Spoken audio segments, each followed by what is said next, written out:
বলেন যখন তুমি বলেন চিত হয়ে শোভা এক পা আরেক পায়ের উপর রাখবা না। হ্যাঁ, এইভাবে চিত হয়ে শুয়া পা একটা দাঁড় করা, এক পা আরেক পায়ের উপর রেখে এইভাবে ঝুলাইতে থাকে। নবীজি বলে না, ওয়ালা তাদা ইহদা রিজলাইকা আলাল উখরা ইদা ইস্তালকাইতা, যখন চিত হয়ে শোভা এক পা আরেক পায়ের উপর রাখবা না।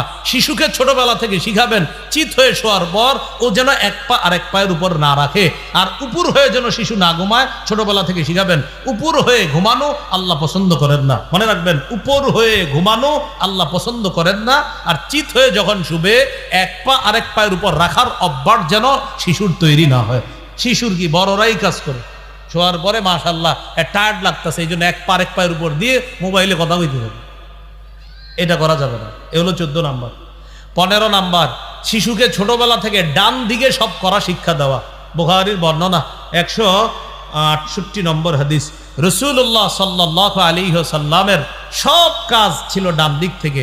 আয়েশা সিদ্দিকা রাদিয়াল্লাহু তাআলা আনহার বর্ণনা, তিনি বলেন কানা রাসূলুল্লাহ সাল্লাল্লাহু আলাইহি ওয়াসাল্লাম ইউজিবুহু তায়াম্মুনু ফিত তানাউলি, আল্লাহ রসুল জুতা পরিধান করতেন, আগে ডান পায়ে জুতা পরতেন।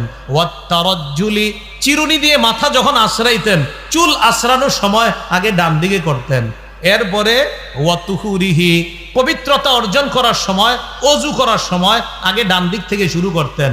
ওয়াফি শাআনিহি কুল্লিহি, আম্মাজান বলেন শুধু তাই না, নবী জীবনের সব কাজ তিনি ডান দিক থেকে করতেন, আর আল্লাহ ডান দিক থেকে করা পছন্দ করেন। সুবহানাল্লাহ।